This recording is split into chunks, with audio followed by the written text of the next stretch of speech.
Hey, it's Todd Breen with Virtually Incredible. I'd like to show you how to use the iPad 2 and 3 on the Universal Mobile Movie System.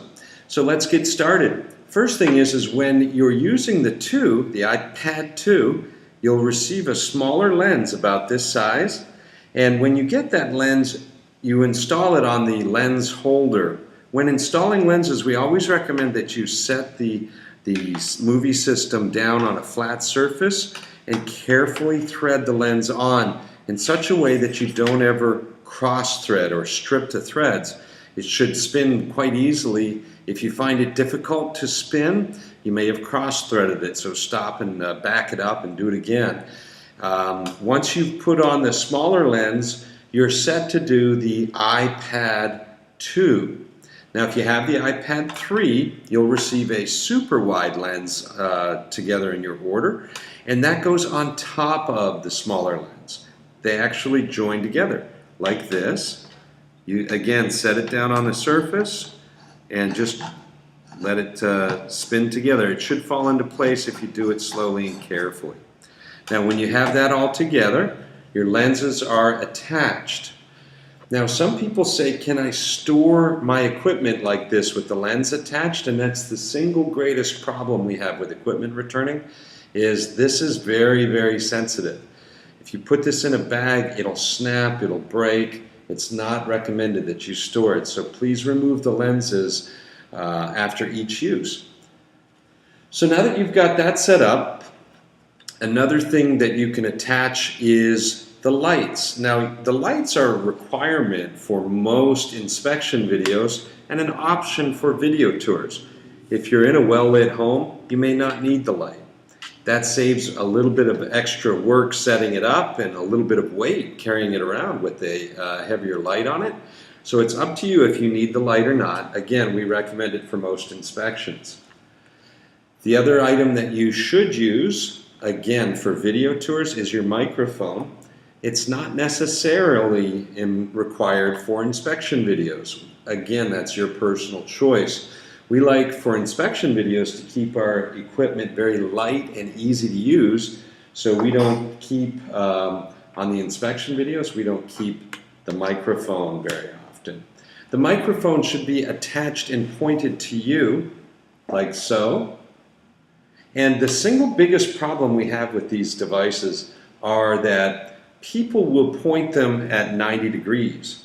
And when you're using the device, it means that it's pointed over your shoulder instead of at your mouth. And they'll complain that the audio quality isn't very good. And that's because this is a unidirectional mic.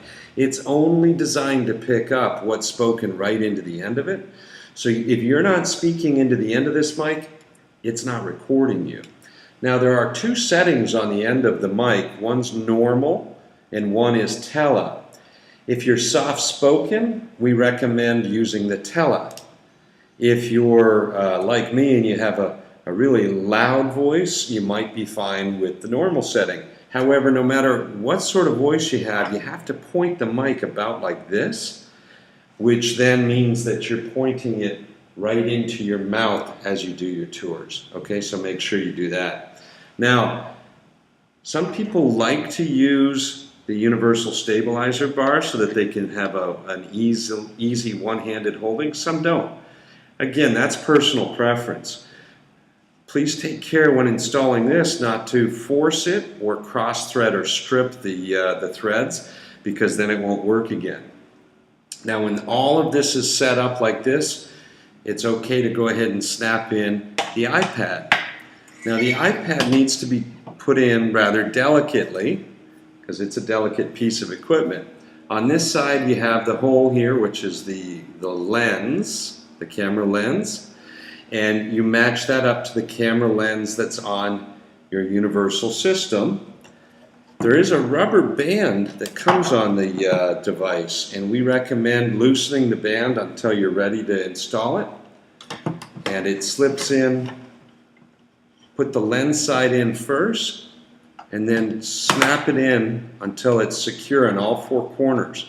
If you pinch each of the four corners and feel it snap firmly into place, then you know that you've got it installed properly.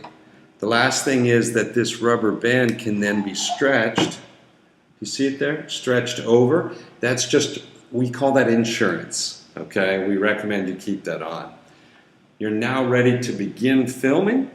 One of the things that you can't use when the iPad is in this is the buttons that are up here. So you have to turn it on with this button.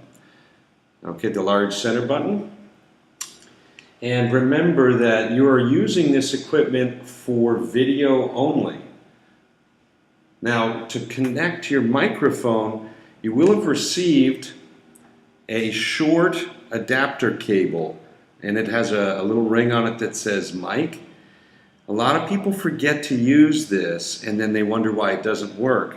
This little jack here is actually a headset out jack. It's what you put your ear pods in with, or it's what you do with headsets. So to convert it into a microphone in jack, you have to use this microphone adapter cable and then plug it on in. Make sure your mic is adjusted right where you need it, and you're all set to begin filming using your iPad 2 or 3 rig. Enjoy it.